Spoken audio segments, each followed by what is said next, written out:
నమస్తే, welcome to V3 news. లక్ష్యం సమాజహితం. నేను మీ శైలజ. ఇక వార్తల్లోకి వెళ్లే ముందు ముఖ్యాంశాలు.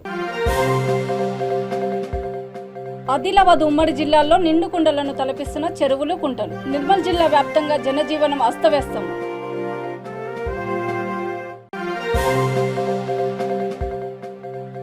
కొమురంభీం ప్రాజెక్టుకు పోటెత్తిన వరద నీరు. 7 గేట్లు ఎత్తి 60,000 క్యూసెక్కుల నీటిని దిగువకు విడుదల చేసిన అధికారులు. సాయిరాం నగర కాలనీ సీసీ రోడ్లకు మోక్షం ఎప్పుడు? కేటీఆర్ సహా అధికారులు, నేతలకు విన్నవించిన ఫలితం శూన్యమని స్థానికుల ఆవేదన. గురుకుల పాఠశాలలో కనీస వసతులు కల్పించండి. ఆందోళన చేపట్టిన విద్యార్థుల తల్లిదండ్రులు. ఆదిలాబాద్ ఉమ్మడి జిల్లాలో విస్తారంగా కురుస్తున్న వర్షాలకు వాగులు, వంకలు పొంగి ప్రవహిస్తున్నాయి. చెరువులు, కుంటలు నిండు కుండలను తలపిస్తున్నాయి. పలు చోట్ల ప్రధాన రహదారులు జలమయమయ్యాయి. నిర్మల్ జిల్లా వ్యాప్తంగా ఎడతెరిపి లేకుండా కురుస్తున్న వర్షాలకు జనజీవనం అస్తవ్యస్తమైంది. ఈ క్రమంలో కడెం ప్రాజెక్టుకు వరద తాకిడి ఎక్కువ కావడంతో అధికారులు ప్రాజెక్టు 13 గేట్లను ఎత్తి నీటిని దిగువకు విడుదల చేశారు. ప్రాజెక్టును జిల్లా కలెక్టర్ ముషరఫ్ అలీ సందర్శించారు.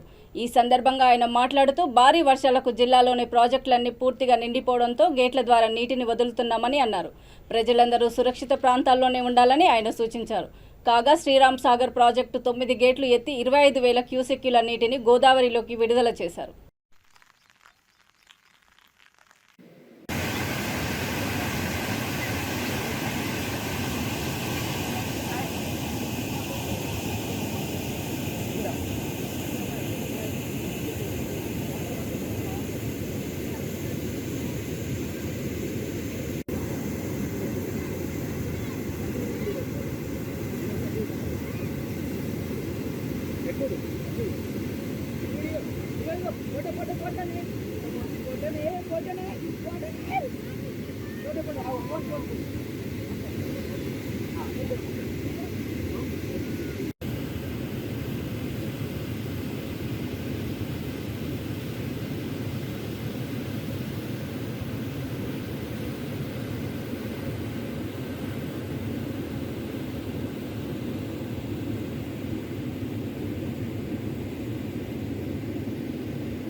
నిర్మల్ జిల్లాలో గత 2 రోజుల నుంచి భారీగా వర్షాలు పడడం జరుగుతుంది. అలానే కొన్ని మండలాల్లో పోయిన 24 గంటల్లో దాదాపు 200 మిల్లీమీటర్ల పైన వర్షం పడింది. దీంట్లో భాగంగా మన జిల్లాలో ఉన్న 3 రిజర్వాయర్లు కంప్లీట్లీ ఫుల్ అయ్యి దాంట్లో నుంచి వాటర్ రిలీజ్ చేయడం జరిగింది. దాంట్లో ముఖ్యంగా కడెంలో మనకు ఫస్ట్ రిజర్వాయర్ ఫుల్ అవ్వడం జరిగింది. అలానే స్వర్ణాలు కూడా వాటర్ ఫుల్ అయింది. అలానే గడ్డిన వాగులో వాటర్ మహారాష్ట్ర నుంచి హెవీగా ఇన్ఫ్లక్స్ వస్తూ నిన్న కూడా అది కూడా ఓపెన్ చేయడం జరిగింది. అలానే SRSP దాంతోపాటు ఈ 3 రిజర్వాయర్లకు క్లోజ్గా మానిటర్ చేస్తున్నాము. పబ్లిక్ కూడా అందరితో దయచేసి మీరు సురక్షితంగా ఉండాలని నేను రిక్వెస్ట్ చేస్తున్నాను. Thank you. గత కొన్ని రోజులుగా ఎడతెరిపి లేకుండా కురుస్తున్న వర్షాలకు కొమురంభీం ఆసిఫాబాద్ జిల్లా కొమురంభీం ప్రాజెక్టుకు వరద నీరు పోటెత్తింది. దీంతో అధికారులు ప్రాజెక్టు 7 గేట్లు ఎత్తి 60,000 క్యూసెక్కుల నీటిని దిగువ ప్రాంతానికి విడుదల చేశారు. ప్రాజెక్టు పూర్తిస్థాయి నీటి మట్టము 243 మీటర్లు కాగా ప్రస్తుత నీటి మట్టము 241.5గా ఉంది. ఇన్ఫ్లో 60,000 క్యూసెక్కులు, అవుట్ఫ్లో 60,000 క్యూసెక్కులుగా ఉంది. ప్రాజెక్టును జిల్లా కలెక్టర్ రాహుల్ రాజ్ సందర్శించారు. పెద్దవాగు నదీ ప్రవాహంలో భాగంగా వాంకిడి, కాగజ్ నగర్, బెజ్జూర్, పెంచికల్పేట్, దహెగం, రెబ్బెన మండలాల ప్రజలు అప్రమత్తంగా ఉండాలని ఆయన సూచించారు. ఇదిలా ఉండగా వట్టివాగు ప్రాజెక్టు పూర్తిస్థాయి నీటి మట్టము 239 మీటర్లు. ప్రస్తుత నీటి మట్టము 238 మీటర్లుగా ఉంది. అధికారులు 4 గేట్లు ఎత్తి 20,461 క్యూసెక్కుల నీటిని దిగువ ప్రాంతానికి విడుదల చేశారు.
జగిత్యాల జిల్లా కోరుట్ల మండలము ఐలాపూర్ గురుకుల పాఠశాలలో కనీస వసతులు లేవని ఆరోపిస్తూ విద్యార్థుల తల్లిదండ్రులు ఆందోళన చేపట్టారు. పిల్లలకు కనీస వసతులు లేక వానకి తడుస్తూ ఎండుతూ చాలా రోజుల నుండి తీవ్ర ఇబ్బందులు పడుతున్నారని వారు వాపోయారు. ఈ విషయాలను అధికారుల దృష్టికి తీసుకువెళ్లినా ఎలాంటి ప్రయోజనం లేదని ఆగ్రహం వ్యక్తం చేశారు. అధికారులు వెంటనే స్పందించి హాస్టల్ను మార్చితేనే తమ పిల్లలను బడికి పంపుతామని వారు స్పష్టం చేశారు. భారీ వర్షాల మూలంగా హాస్టల్ రూమ్లలోకి నీళ్లు వచ్చాయని, పుస్తకాలు దుప్పట్లు తడిసిపోయాయని విద్యార్థులు వాపోతున్నారు. మార్చాలి మార్చాలి బిల్డింగ్ మార్చాలి మార్చాలి మార్చాలి బిల్డింగ్ మార్చాలి అన్ని వసతులున్న హాస్టల్ బిల్డింగ్ లోనికి మార్చాలి అన్ని మార్చాలి మార్చాలి మార్చాలి బిల్డింగ్ మార్చాలి ఆ విద్యార్థులకు అన్ని సౌకర్యాలు కల్పించాలి విద్యార్థులకు అన్ని సౌకర్యాలు కల్పించాలి విద్యార్థులకు అన్ని సౌకర్యాలు కల్పించాలి విద్యార్థులకు అన్ని సౌకర్యాలు కల్పించాలి కల్పించాలి కల్పించాలి వసతులు కల్పించాలి కల్పించాలి కల్పించాలి వసతులు కల్పించాలి అన్ని వసతులున్న బిల్డింగ్ లోనికి హాస్టల్ వెంటనే మార్చాలి అన్ని వసతులున్న ఇదే మీ రాజ్యం ఇదే మీ రాజ్యం దొంగల రాజ్యం దోపిడీ రాజ్యం ఇదే మీ రాజ్యం ఇదే మీ రాజ్యం దొంగల రాజ్యం దోపిడీ రాజ్యం. నా పేరు అనిరుద్. నేను ఐలాపూర్ బీసీ వెల్ఫేర్లో చదువుకుంటున్నాను. ఇక్కడి మాకు పరిస్థితి ఈ వర్షాకాలంలో మా స్విచ్ బోర్డర్స్ మా వాల్స్ అన్నీ తడచడం వల్ల స్విచ్ బోర్డర్స్ ముడితే అందరికి కొంతమందికి షాక్ కొట్టింది. షాక్ కొట్టడం వల్ల మస్తు మంది భయపడి కొంతమంది అసలు ఏం చేస్తలేరు. మళ్ళీ మా పేరెంట్స్ అందరూ 2019 నుంచి వెళ్ళి స్టార్ట్ చేసారు ఇవన్నీ.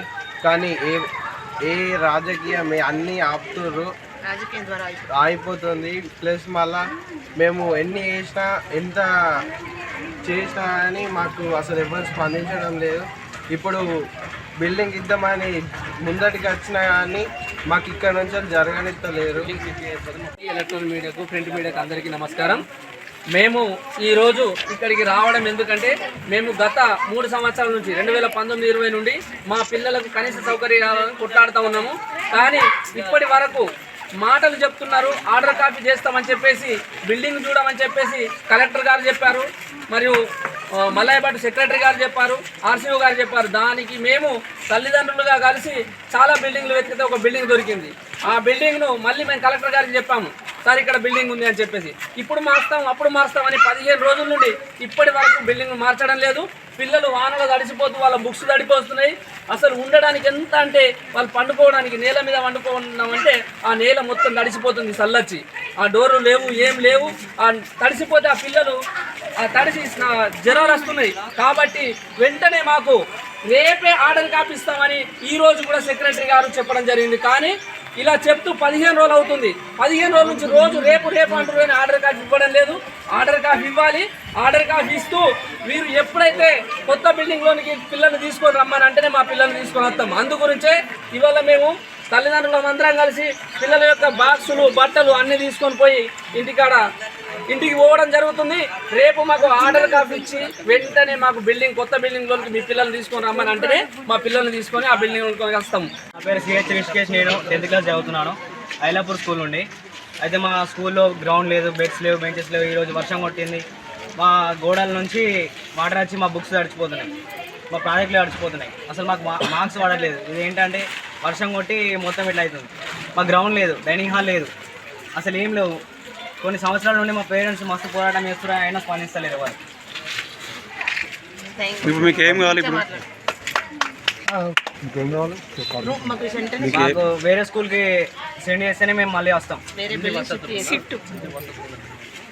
జగిత్యాల జిల్లా మెట్పల్లి సాయిరాం నగర్ కాలనీలో సీసీ రోడ్లకు మోక్షం ఎప్పుడు కలుగుతుందని స్థానికులు ప్రశ్నిస్తున్నారు. రోడ్డు మధ్యలో రాళ్లు తేలడంతో వాహనదారులతో పాటు పాదాచారులు సైతం ఎన్నో అవస్థలు పడుతున్నారని అన్నారు. వర్షాకాలంలో చుట్టుపక్కల నీళ్లు చేరి చెరువులను తలపిస్తున్నాయని వారు వాపోతున్నారు. ఈ విషయమై అధికారులకు, రాజకీయ నాయకులకు, చివరకు మంత్రి కేటీఆర్కు కూడా వినతి పత్రం సమర్పించినా స్పందన లేదని వారు అసంతృప్తి వ్యక్తం చేశారు. సీసీ రోడ్డు ఏర్పాటుతో పాటు మిషన్ భగీరథ నీళ్లను అందించాలని కాలనీ వాసులు కోరుతున్నారు.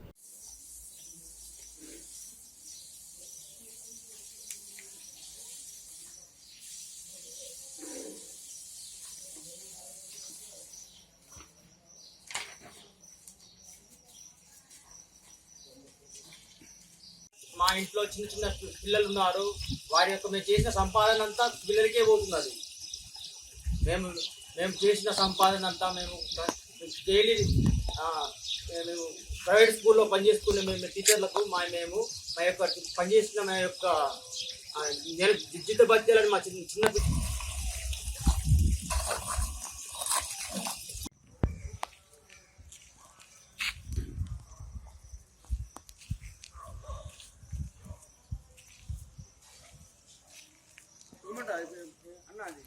కనీసం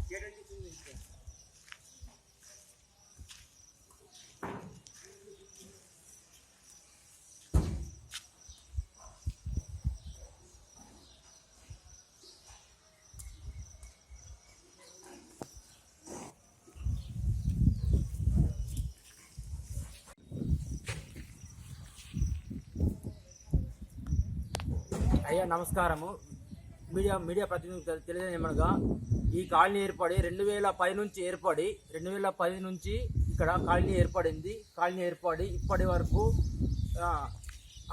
సరి అయిన విద్యుత్ సరఫరా లేదు, మరియు పైప్ల నిర్మాణం లేదు, మరియు ఇప్పటి వరకు ఎల్ఆర్ఎస్ సరిహద్దు నిర్మాణాలు కూడా లేవు. ఇప్పటికీ భూ కబ్జాదారులు ఏర్పడి సామాన్య మానవునికి కొనేంత భూమి ధర లేకుండా నిరక్షయంగా గురి అవుతున్నది కాలనీ వాసులకు. అయినా కాలనీ ఏర్పడినాక కూడా ఇంతవరకు 4 సంవత్సరాల నుంచి అధికారులకు, ప్రజాప్రతినిధులకు విన్నవించుకున్నా కానీ ఇప్పటి వరకు కనీసం సీసీ రోడ్ నిర్మాణం కూడా జరగడం లేదు. మీడియా ప్రతినిధులు చూసారా, మన బంగారు తెలంగాణలో ఉన్న బంగారు రోడ్లు చూసారా? బంగారు తెలంగాణ ఏర్పడి ఏం లాభం? బంగారు తెలంగాణలో ఉన్న బంగారు రోడ్ల పరిస్థితి చూడండి ఒకసారి. ఇంటి గుంతలు ఏర్పాటు చూడండి ఒకసారి. సామాన్య మానవుడికి నడవడానికి ఎంత ఇబ్బందికరంగా ఉందో. ఇదే తెలంగాణ అంటే ఇదేనా బంగారు? నల్గొండ జిల్లా నకిరికల్ ఎమ్మెల్యే చిరుమర్తి లింగయ్య మరో వివాదంలో చిక్కుకున్నారు. ఒక రియల్ ఎస్టేట్ వ్యాపారిని బెదిరించి నానా దుర్భషలాడారు. ఈ బెదిరింపులు సోషల్ మీడియాలో ఆడియో రూపంలో వైరల్ అయ్యాయి. కాగా ఎమ్మెల్యే చిరుమర్తి లింగయ్య తనను భయభ్రాంతులకు గురి చేస్తున్నారని సదర్ రియల్ ఎస్టేట్ వ్యాపారి ఆరోపించారు. హలో, నేను ఎమ్మెల్యే మాట్లాడుతున్నా. నకిరికల్ ఎమ్మెల్యే. నమస్కారం సార్. నమస్తే. ఏం లేదా పంచాయతీ ఉద్యోగంలో గతకాలం చేస్తారు 2-4 సంవత్సరాల నుంచి. నేనేం చేస్తున్నా సార్, నాకు ఆయన అమౌంట్ ఇవ్వాలి. పిట్టకొండ పంచాయతీ, లక్షల పంచాయతీ, కోట్ల పంచాయతీ అదేమన్నా? అదే సార్, నీ దగ్గరకు వస్తా, నువ్వేమన్నా చెప్తే నీ మాట నేను వింటా. సరే కాదు, ఏముంది బయట చెప్పాలి. నాకు అంతగానో ముందుగా పోతున్నాను. పేరే ముందు అంటారు అందరూ. లేదు సార్, నేను లాస్ అయినా సార్. నేను చాలా అప్పులు అయిపోయి నా ఇంటికి తాళాలు పడ్డాయి. నువ్వు కాకపోతే అంబర్పేట ఎవరికైనా ఫోన్ చేసుకో సార్. ఆయన పెట్టుబడి పెట్టి డెవలప్ చేసి సఫర్ అవుతాడా సార్? ఆయన పెట్టుబడి ₹1 కూడా పెట్టలేదు సార్. 4 చెట్లు వీకెండ్. ఏం డెవలప్ ఏం చేసి? నేనే చేసిన డెవలప్. ఆయన ఏం చేసిండు? ₹1 కూడా పెట్టలే. నువ్వు ఒక్కనైనా తెలుసుకో సార్. అక్కడ లోకల్ మార్కెటింగ్ చేసాడు. ఎవరు ఆయన మార్కెట్ చేసి? నేను అమ్ముకున్నా. ఆయన చేసింది ఏముందాడా? ఆయన నేను నాకు ఆపత్ పని ఉందని ₹1 వస్తూ ఆటానే కమ్మినా. ఆటాన కమ్మి కూడా అందులో ఆటాన కూడా సగం ఉద్దరా సగం 2 నెలల నాకు ఇస్తాడు అంటే 2 నెలల నాకు ఇస్తాడు సార్ 3 ఏళ్ళు అవుతుంది ఎవరైనా నూపుట్రా సార్ అట్లా వ్యాపారం చేస్తావు అంటున్నా. నేను లేను సార్ నేను ఫుట్బాల్ తేలింది నేను రోడ్ పాలైన అంబర్పేట నెంబర్ ఇస్తా నేను కనుక్కోను కాకపోతే నీకన్నా ఆస్తులు ఆడే తలగబడి ఉన్నాయి కానీ ఏం లేదు తింటాను నాకేం ఆస్తులు పాడైనాయి సార్ ఒక్క రూపాయి కూడా గతి లేదు ఇంటికి పొద్దుగాల తాళాలు పడ్డాయి నువ్వు ఎవరినైనా కనుక్కోండి సార్ మీరు 50 ఎకరాల భూములు పెట్టుకుని ఏం ఎక్కడ 50 ఎకరాలు నువ్వు సార్ నా దగ్గర 50 ఎకరాలు 2 ఎకరాలు ఉంటాయి నేను దానం పంచిపెట్టి వస్తాను సార్ మీ ఊళ్ళో పెట్టుకుని తింటానికి గతి అవును సార్ తినడానికి గతి లేదు నాకు ఇప్పుడు వాస్తవం అది నువ్వు ఎవరినన్నా అడుగు మా ఊళ్ళో నేను నెంబర్లు ఇస్తా కనుక్కోండి అరే ఇది ఎక్కడైనా ఏం సార్ గమ్మతున్నది ఏమైతే గుంజుకొని తింటారా నాకు అప్పులలో గట్టి మీరు తీసేసుకోరు నాకేమొద్దు నాకు ఒక గంట జాగుడి ఇయ్యకురి ఊళ్ళో కూడా ఇయ్యకురి మా ఊళ్ళో కూడా ఇయ్యకు నా ఇల్లు కూడా నీకు రాసిస్తా తీసుకొని అప్పులలో కట్టేసాయి ఏం చేసుకుంటా మరి ఎట్లా మాట్లాడతారు సార్ మీరు గట్లా ఏం మాట్లాడినా పిచ్చకుండా 5-10 లక్షలు అరే 2-3 సార్లు మాట్లాడి నాకు గతి లేకనే కదా సార్ నేను ఉద్దర చేసిన మీరు కూడా గ్రహించండి సార్ పెద్దలు నాకు లేకనే రూపాయి వస్తూ ఆటానకి ఇచ్చిన ఆటానాలు కూడా చారానా ఉద్దర చారానా 2 నెలలు ఇస్తాను నేను ఇంత సాయం చేసిన సాయం చేస్తే నాకేం చేస్తుండ ఆయన నువ్వే అనుకుంటున్నావు కానీ రేటు చేసినావు రేటు ప్రకారం ఇచ్చినట్టు ఇక 12 ప్లాట్లు ఇచ్చినావు నీకు 14 లక్షల డ్యూను నీ ఎకరం భూమి 2 ఎకరాల భూమి జీపీ చేసుకున్నావు 2 సంవత్సరాలు కోవిడ్ వచ్చింది అవును సార్ నాకు కూడా వచ్చింది ఆయనకు వచ్చింది కోవిడ్ సార్ కోవిడ్ అయిపోయినాక పేపర్ రాసి ఇచ్చిండు ఏమని రాసి ఇచ్చిండు ఎన్నిసార్లు మాట్లాడు నీతో చెప్పు సార్ ఇక నేను ఫోన్లో మాట్లాడినాను సార్ రమ్మంటే వస్తా నేను విన్నావా అట్లా కాదు వస్తా అని చెప్పిన రాలేదు ఒకసారి ఎందుకు రాలేదు సార్ వచ్చినా కదా వనస్థలిపురం రాలేదా సార్ వచ్చినావు అదే చెప్తున్నా నీకు అవును సార్ డేట్ ఆఫ్ బర్త్ వచ్చినా ఫోన్ చేసినావు అవును సార్ చిన్న పని అది ఉడిపించుకో అనవసరం సార్ మీరు న్యాయం చేస్తే నేను వస్తాను సార్ మీరు న్యాయం చెప్పు రేపు పొద్దుగానే వస్తా ఒక్కటే మాట నీ మాట వినకపోతే నన్ను అడుగు ఒక్క మాట వినకపోతే నన్ను అడుగు నీకు ఏ సార్ నీకు పని పెట్టాలనుకుంటే ఇంకా 2 రకాల పని పెడతాను మేము కూడా పని పెడతాను సార్ ఇగో అట్లా అంటే ఇగో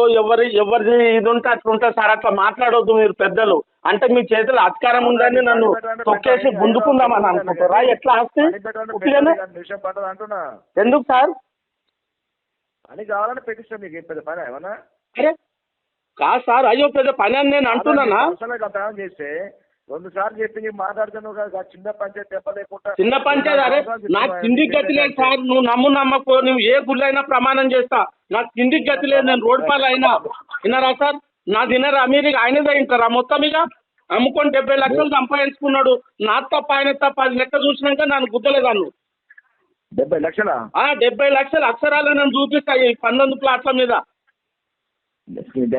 నేను చూపిస్తా ఆయన నోటు ఆయన అడుగు ఎట్లా కమ్మిండో అడుగు ఎన్ని మిగిలినాయి అడుగు 1 లక్ష రూపాయలు తీసుకొని వచ్చి భయాన కడితే నేను అంత సాయం చేస్తే నాకు గరీబోనికి అంత అన్యాయం చేస్తాడా నా కులస్తుడు అని చెప్పి నేను ఏదో రామ్ పట్టుకొస్తే నేను ఇది చేస్తే రాముని ధర్మం వేసి అడుగు సార్ అవును సార్ గరీబోని నేను ఉన్నోని అనుకుంటురా మీరు నేను రాసిస్తా సార్ రేపు పెద్దగా నీ దగ్గరకు వచ్చి నా ఇల్లు నా ఆస్తి మొత్తం నీకు రాసిచ్చిపోతా నా అప్పులు మొత్తం నువ్వు కట్టుకో ఎంత చెత్తగానే అరే కరెక్ట్ సార్ నేను గరీబోని మీరు నమ్ముతలేరు ఎందుకు అట్లా గరీబోని ఎకరాలు నేను పంచి పెడతా నేను రాసిచ్చిపోతే నీ దగ్గరకు వచ్చి నా దగ్గర ఎకరాలు ఉంటాయి గరీబోడు బిజినెస్ చేస్తారా ఏం బిజినెస్ అప్పులు చేసి పెట్టిన అప్పుల నెంబర్లు కూడా ఇస్తాను ఎట్లా వడ్డీలు కడుతున్నా ఎట్లా ఇది అవుతుంది కనుక్కోండి సార్ మీరు నేను అబద్ధం ఆడితే నేను మన అబద్ధం ఆడితే నీ చెప్పు తీసుకొని కొట్టా అన్నీ ఇస్తాను నన్ను అరే ఏముండ్రు సార్ బాగున్నారు మీరు ఇంత పెద్దోళ్ళు సాయం చేస్తున్నారు సార్ మీరు ఇంత పెద్దోళ్ళు ఆయనకు మళ్ళీ గట్ల మాట్లాడుతున్నారు మీరు అంటే నా ఆస్తి మొత్తం ఆయనకి ఇచ్చామంటారా ఇప్పుడు మీరు తొక్కించి పెడతాను అంజనం అనుకుంటా మళ్ళా తొక్కించి పెడతాను అంజనం అనుకుంటా మళ్ళా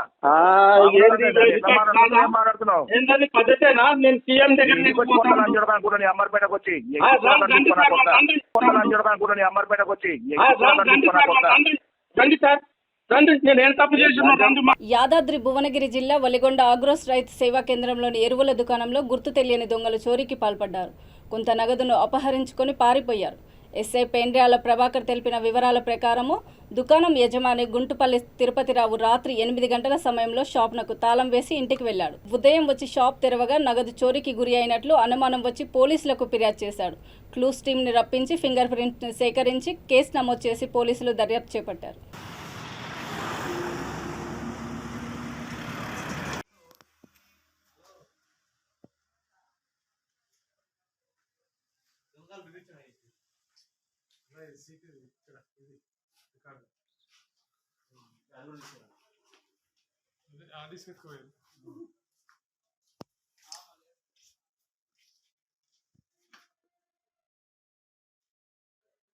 మాది ఒలగొండ ఆంధ్రప్రదేశ్ రైతు సేవా కేంద్రం మాది మండలంలో షాప్ నైట్ మా షాప్లో దొరకబడి కౌంటర్లో 50 వెళ్ళారు. తర్వాత సీసీ కెమెరాలు ఫిట్ చేసి సీసీ కెమెరా దర్శనం చేశారు. అట్లా చెప్పులు కొన్ని మిస్ అయింది, సామాన్లు కొంచెం పోయింది. ఎట్లా వెనకకి వెళ్ళేసి వెనక డోర్ బాగాలేదు, లోపలికి వచ్చాను. లోపలికి వచ్చి కౌంటర్లో చెల్లి చేశాను. అమౌంట్ అంతా 40,000 తీసుకెళ్ళిపోవాలి. సీసీ కెమెరాలు దొరుకుతుంది. ఇంకేమన్నా రైలు ఢీకొని 80 గొర్రెలు మృతి చెందాయి. ఈ విషాద సంఘటన జగిత్యాల జిల్లా కోరుట్ల మండలము చిన్నమెట్పల్లిలో చోటు చేసుకుంది. వివరాల్లోకి వెళ్తే చిన్నమెట్పల్లికి చెందిన లంకం రాజం తన కొడుకుతో కలిసి గొర్రెలను మేపడానికి తీసుకువెళ్లారు. ఈ క్రమంలో రైల్వే పట్టాలు దాటుతూ ఉండగా గొర్రెలను రైలు ఢీకొంది. ఈ ప్రమాదంలో 80 గొర్రెలు మృతి చెందడంతో 6 లక్షల రూపాయల వరకు నష్టం జరిగిందని బాధితుడు వాపోయాడు. ప్రభుత్వం పరంగా ఆర్థిక సాయం చేసి ఆదుకోవాలని బాధితుడితో పాటు గ్రామస్తులు కోరుతున్నారు.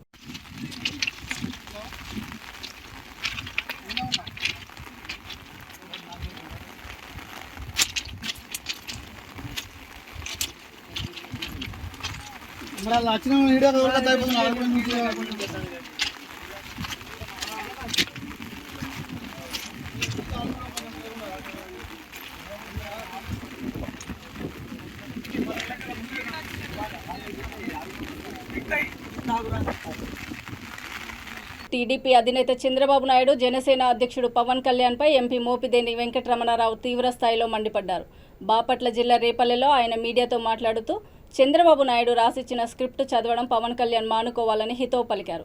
వైసీపీ హయాంలో అర్హతే ప్రామాణికంగా ప్రతి కుటుంబానికి సంక్షేమ పథకాలు అందుతున్నాయని ఆయన అన్నారు. సంక్షేమ పథకాల అమలుపై టీడీపీ జనసేన నాయకులతో బహిరంగ చర్చకు తాము సిద్ధమేనని ఆయన సవాల్ విసిరారు. ప్లేనరీ ద్వారా రాష్ట్రానికి ఏం చేస్తున్నామని చెప్పలేకపోయారని చెప్పి ఈ భజన చేసేటటువంటి సోమిరెడ్డి లేకపోతే సోంబేర్ రెడ్డి ఇలాంటి పెద్దలు చాలా మంది ఉన్నారు. సోంబేర్ రెడ్డి రెడ్డి అంటే కూడా తప్పు. ఆ సోంబేరి వాళ్ళు ఇష్టం వచ్చినట్టు ఏది వాళ్ళు ఉనికి కాపాడుకోవటానికి వాళ్ళ మనుగడను కాపాడుకోవటానికి వాళ్ళు మాట్లాడటం తప్పితే రెండోది లేనే లేదు. ఈ మధ్యలో పవన్ కళ్యాణ్ గారు నిన్న ప్రజా దర్బార్ అని పెట్టాడు. ప్రజా దర్బార్ ద్వారా జగన్మోహన్ రెడ్డి గారిని ప్రభుత్వాన్ని తరిమేయాలి, జగన్మోహన్ రెడ్డి గారిని తరిమేయాలని చెప్పి అన్నారు. ఎందుకు తరిమేయాలి? ఆయన ఏం చేశాడని 10 మంది పేదలకు అనేక రకాల సంక్షేమ కార్యక్రమాల ద్వారా వాళ్ళ యొక్క ఆర్థిక స్థితిగతుల్లో మార్పు తీసుకురావడం ప్రయత్నం చేస్తే చేయొద్దని చెప్తున్నారా పవన్ కళ్యాణ్ గారు? తెలుగుదేశం ప్రభుత్వంలో 1000 రూపాయల పెన్షన్ కూడా ఇస్తే ఆ రోజు మీరు ప్రశ్నించలేని మీరు ఇవాళ జగన్మోహన్ రెడ్డి గారు ఎన్నికల హామీలలో 195% సంక్షేమ పథకాలు ఇచ్చి ప్రతి ఇంటికి 1 లక్ష, 2 లక్షలు, 3 లక్షలు ఉదాహరణ చెప్పినట్టు 6 లక్షల రూపాయలు వచ్చినాయంటే ప్రభుత్వ పథకాల ద్వారా ఒక ఇంటికి గతంలో ఎక్కడైనా ఉందా? మీరు కొత్తగా రాజకీయ పరంగా ప్రవేశం చేశారు. వాస్తవాలు తెలుసుకుని మాట్లాడండి. అంతే చంద్రబాబు నాయుడు గారు స్క్రిప్ట్ రాసిస్తే ఆ స్క్రిప్ట్ని తీసుకొచ్చి మీరు చదివి జగన్మోహన్ రెడ్డిని తరివేయాలి, జగన్మోహన్ రెడ్డిని పరిపాలన చేయాలంటే మిమ్మల్ని ఆల్రెడీ రాష్ట్ర ప్రజలు సిద్ధంగా ఉన్నారు. తెలుగుదేశం ప్రభుత్వాన్ని కానీ మన జనసేన కానీ ఏ పార్టీ అయినా కూడాను ఈ రాష్ట్రంలో రాష్ట్ర ప్రజలు మొత్తం కూడా జగన్మోహన్ రెడ్డి గారి నాయకత్వాన్ని తప్ప ఇంకొక నాయకత్వాన్ని ఊహించుకునే పరిస్థితి లేనే లేదు. మీ గౌరవాన్ని మీ ఉనికిని మీరు కాపాడుకుని చంద్రబాబు నాయుడు గారు రాసిన స్క్రిప్ట్ చదివి మీ యొక్క విలువలను మీరు దిగదార్చుకోబాకండి. మీ వ్యక్తిత్వాన్ని మీరు కాపాడుకోండి, చూసుకోండి. ఇన్ని రకాల సంక్షేమ కార్యక్రమాలు ప్రవేశపెడుతుంటే ఎక్కడో ఎలిజిబిలిటీ లేక ఏదో ఒక పథకం రాలేదంటే దాని ఏదో భూతత్వంలో చూపించారు. కానీ వాళ్ళు అడుగుతున్న తెలుగుదేశం పార్టీ నాయకులు కానీ జనసేన కార్యకర్తలు కానీ జనసేన నాయకత్వాన్ని కానీ ఏ వార్డులో కానీ వెళ్దాం, ఏ గ్రామంలో కానీ వెళ్దాం, అర్హత ఉండి జగన్మోహన్ రెడ్డి గారి యొక్క ప్రభుత్వంలో నాకు ఈ పథకం రాలేదని మచ్చుకు ఒక్కరినైనా మీరు చూపించగలుగుతారా? ఛాలెంజ్ చేస్తున్నాం. ఒక్కరిని కూడా చూపించలేరు. ఏ ఇంటికి వెళ్ళినప్పుడు కూడా అర్హతే ప్రామాణిక 2 పథకాలు 3 పథకాలు 4 పథకాలు 5 పథకాలు 6 పథకాలు ఇవన్నీ పథకాలు కాదా? ప్రజల దగ్గర డబ్బులు ఎంటలేదా? ప్రజలు సంతోషంగా లేరా? అది ఒకసారి వాస్తవాలు గ్రహించండి. మీకు చెప్పేది మేము అదే.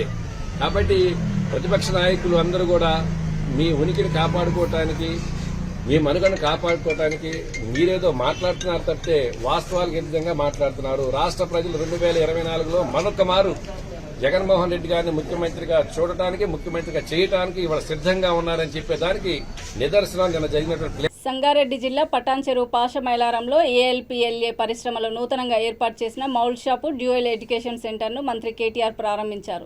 70 కోట్ల రూపాయలతో దీనిని యాజమాన్యం నిర్మించింది. ఈ కార్యక్రమంలో ఏఎల్పీఎల్ఏ గ్లోబల్ సీఈఓ ఫిలిప్ లెహ్రన్, స్థానిక ఎమ్మెల్యే గూడెం మహిపాల్ రెడ్డి తదితరులు పాల్గొన్నారు.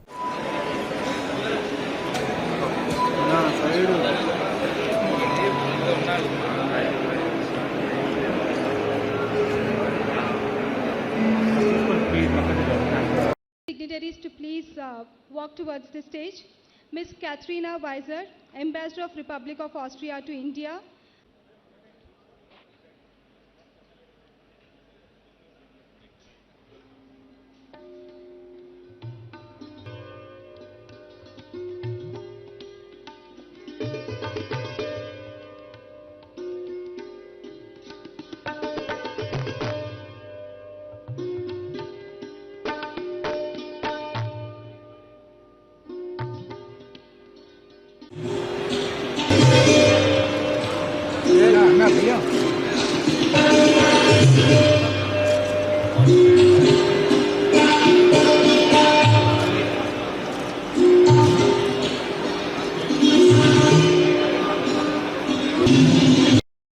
Request Ms. Katrina Weiser, Ambassador of Republic of Austria to India, to please share a few words.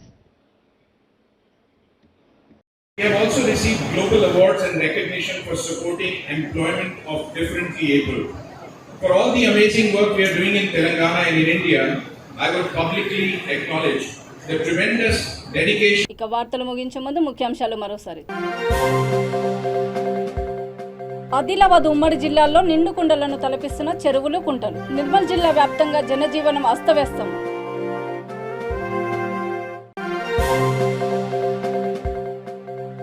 Komurambheem ప్రాజెక్టుకు పోటెత్తిన వరద నీరు. 7 గేట్లు ఎత్తి 60,000 క్యూసెక్కుల నీటిని దిగువకు విడుదల చేసిన అధికారులు. సాయిరాం నగర కాలనీ సీసీ రోడ్లకు మోక్షం ఎప్పుడు? కేటీఆర్ సహా అధికారులు, నేతలకు విన్నవించిన ఫలితం శూన్యమని స్థానికుల ఆవేదన. గురుకుల పాఠశాలలో కనీస వసతులు కల్పించండి. ఆందోళన చేపట్టిన విద్యార్థుల తల్లిదండ్రులు. చూస్తూనే ఉండండి V3 న్యూస్, లక్ష్యం సమాజహితం.